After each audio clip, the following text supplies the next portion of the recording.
Nije lijenost, nije neuspjeh. Kad razumijevanje zamijeni krivnju. Napisala i pročitala Nika Boneti. U zadnje vrijeme primjećujem da se nešto novo događa u mom društvenom krugu. Prijateljica u ranim 50-ima dobila je dijagnozu poremećaja hiperaktivnosti s deficitom pažnje.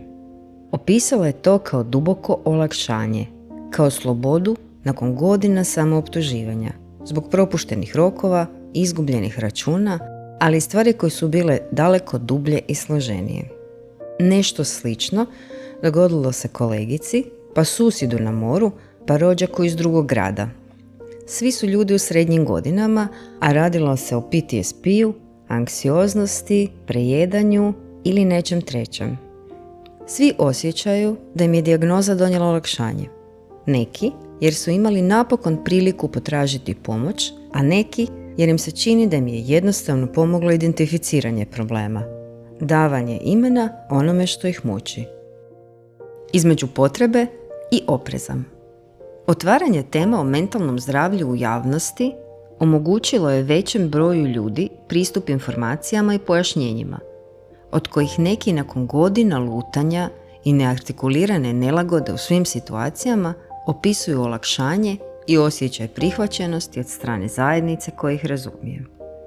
Postoje argumenti za i argumenti protiv ovakvih rasprava u javnosti.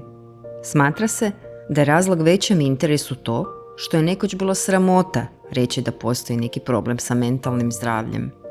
Danas se o mentalnom zdravlju priča u školama, društvene mreže daju informacije u vezi toga, a liječnici i stručne osobe u vrijeme krize mentalnog zdravlja vide priliku za rane intervencije. Kritičari govore da se s time ipak pretjeruje i da takve teme u javnosti stvaraju štetu, posebno ako su ljudi mladi. Dijagnoza, kažu, može pokrenuti samoispunjavajuće proročanstvo, očekivanje bolesti i simptoma. U istraživanjima se kao mogući dugoročni problemi spominju stigma, etiketiranje, identitet koji se gradi oko dijagnoze. Istraživači, istražujući posljedice postavljanja dijagnoza, naglašavaju da je vrlo važno istaknuti da je svaki slučaj specifičan, ali zašto se ipak čini da jasnoća donosi olakšanje? Imati ime za ono što me boli.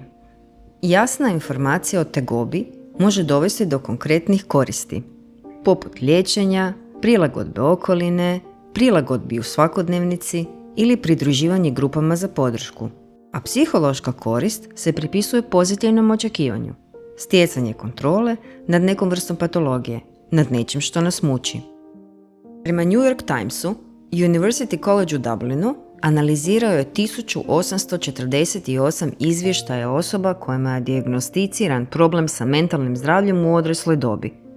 I svi ispitanici su izrazili žaljenje što im dijagnoza nije postavljena ranije, što bi ih poštedjelo godina osjećaja da nešto s njima ne valja, da su glupi, lijeni, namjerno čudni, poštedilo samooptuživanja, okrivljavanja i samookrivljavanja, što je s vremenom postajalo samo po sebi dodatan problem. Jedna od sudionica istraživanja rekla je: simptomi možda i dalje postoje, ali više ne potiču mržnju prema sebi. Pojasnila je: i dalje mislim da to preferiram nego živjeti u uvjerenju da sam loša osoba. Granice i vrijednosti. Istraživači su ovaj efekt nazvali Rumpelstiltskinov efekt, prema priči braće Grimm.